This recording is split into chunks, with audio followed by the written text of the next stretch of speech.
All right. Hello, everyone. Welcome. Let's get started.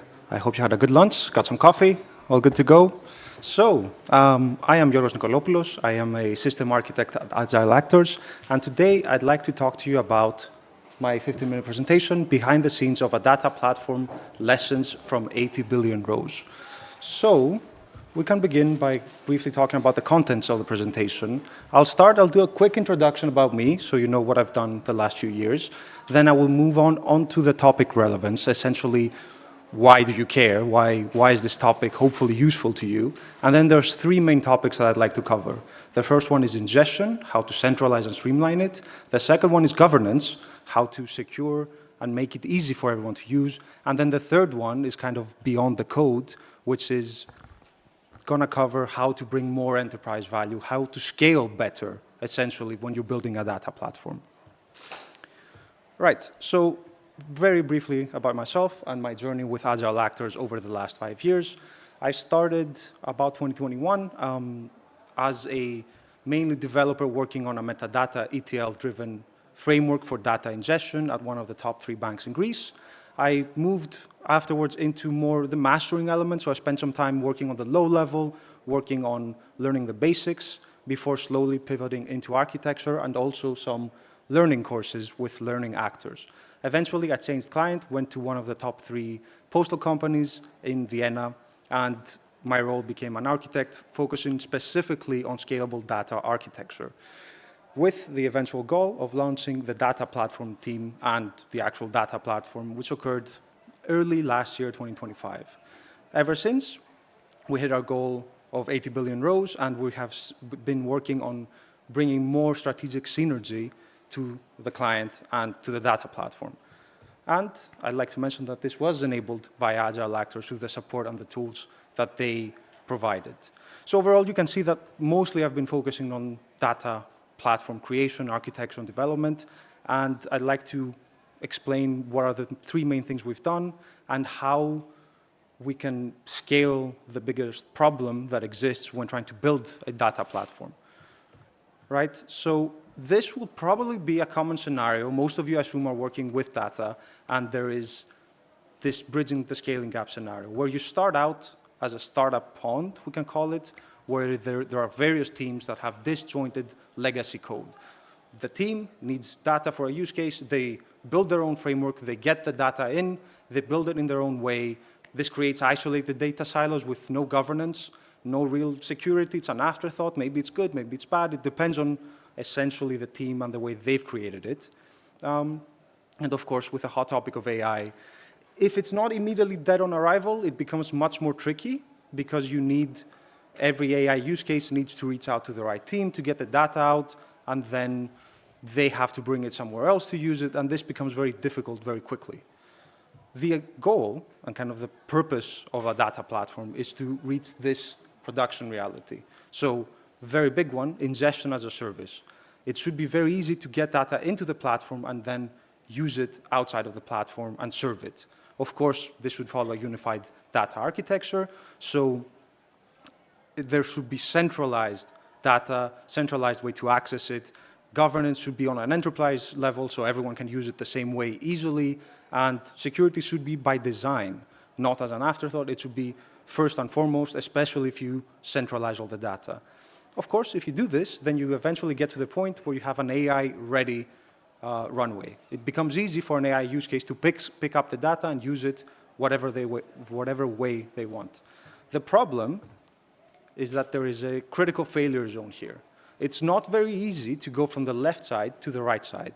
And this is because there is a lot of complexity, a lot of organizational hurdles that need to be overcome, and overall AI and data strategies fail usually somewhere over there.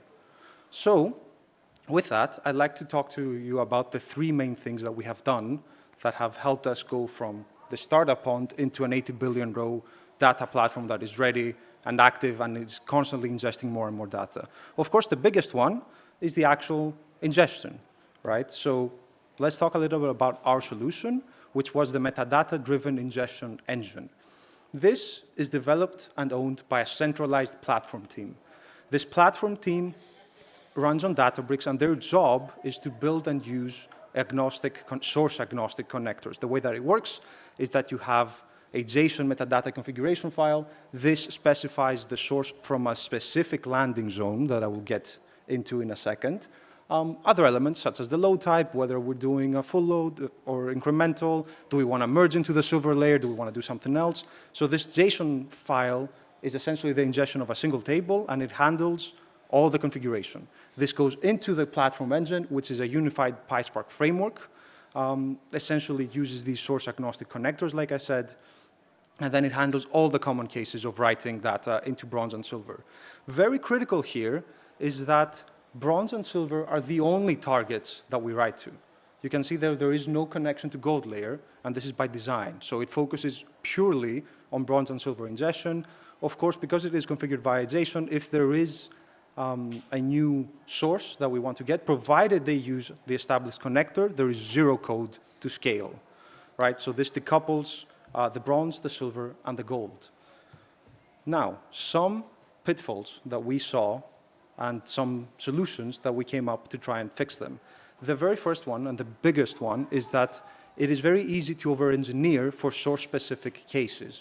What I mean with this is that if you have a source that you need to connect to, for example, to pull out data, it very quickly becomes a very complicated and difficult problem to solve that takes up a lot of time from the platform team, resulting in kind of loss of time that could have been spent in ingesting the data, right? So the biggest solution, and the one I strongly recommend, would be to establish and force a push-only rule.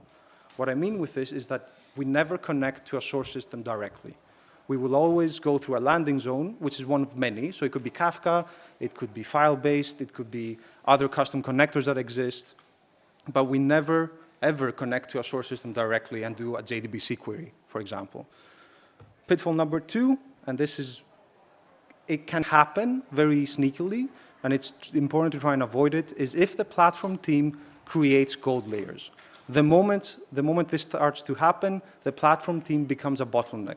No matter how many people you have in the team, no matter how much time you have, you'll never have enough to handle bronze, silver, and gold at the same time. So this is also a very critical rule that we enforce, and by design, we never have any gold layers getting created within the platform team. Moving on, once you do have the data in, it becomes important to govern it and centralize it. Yeah, of course, no gold layer creation here. So to govern and centralize it, we use Unity Catalog. This is Databricks' kind of proprietary way to govern access. If you're not on Databricks, you can use anything that handles group and accesses, but effectively, all role-based access control is done via groups. And the important element here is that the groups are synced, and essentially, people can go in the groups through the company's ticketing system. This allows for a completely decoupled scenario where the platform team ingests the data, the platform team does assignments as part of the ingestion flow, but then the platform team never needs to be involved again, because whenever someone needs access to the data, they can make a ticket. The ticket goes to the data owner, which is always in one of the domains, and then the owner will say, yes, I want that person to see the data. And therefore, data consumption is self-service. Of course, regular reviews are important. Audit log monitoring is again important and very critical. If you do decide to centralize all the data under one umbrella within one data platform team, I would highly recommend private networking, because otherwise it is a very big exposure point. Some pitfalls here.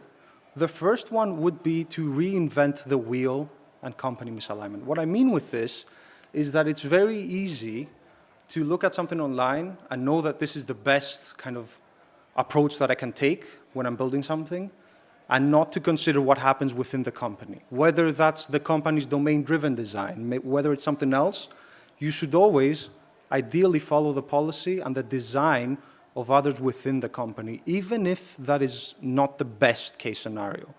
Because chances are if you try and change it, it's going to be very difficult to get it on the enterprise level to be what is right. So as much as possible, when we're talking within the platform, of course, make the best effort to make it great, but outside, reusability, the ticketing system, for example, work with what you have. Another pitfall is that it's very easy to go into an esoteric design approach where you only think internally.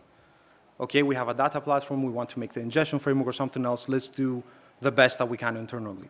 This is not that good. It results into unusable security protocols, and overall, the secure path should be the easiest path. Don't over-engineer it. Use Yagni, for those of you that don't know it. You ain't gonna need it.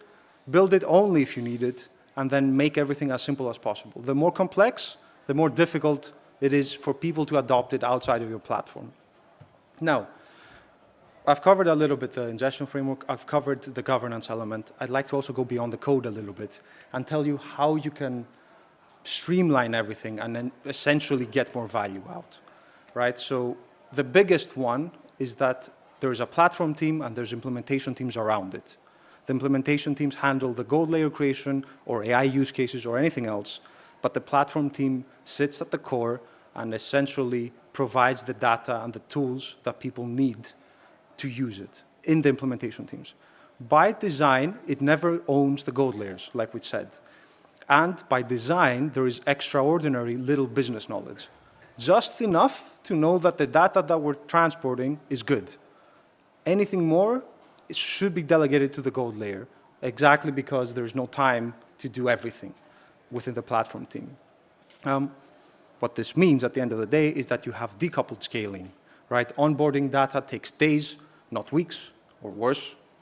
And maybe a key metric here that can help you navigate and know when you're actually doing better, that would be the global implementation velocity. Not just the data platform, but also of the consumers. Are the implementation teams building their use cases quickly?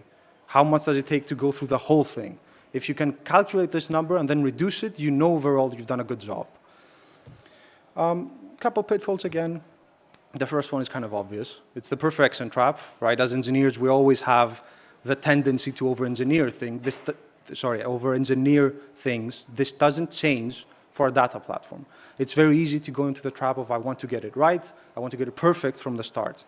This will never happen, right? There will always be problems, and those are expected, right? So the approach here is to launch kind of a MVR, minimum viable runway, or an MVP, same thing, and then promote a fail fast, learn fast culture. What this means is that mistakes are okay, we learn from them, we move on, we implement more, and we fix the problems that we caused.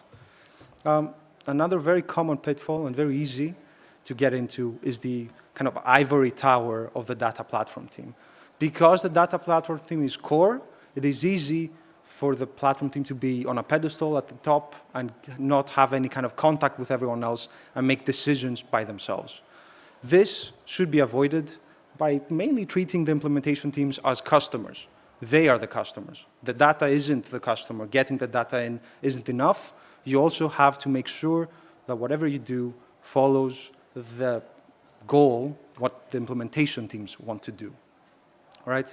So this also kind of covers the beyond the code element. And if you do it right, then the central data team isn't a black box team.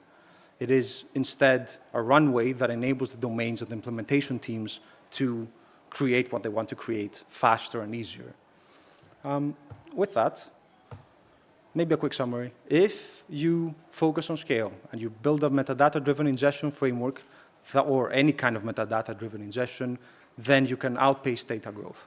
And you can hit multi-billion rows very quickly. If you build a trustworthy, governed, and secure environment, then it becomes an enablement of speed, which will result in very good growth and technical excellence.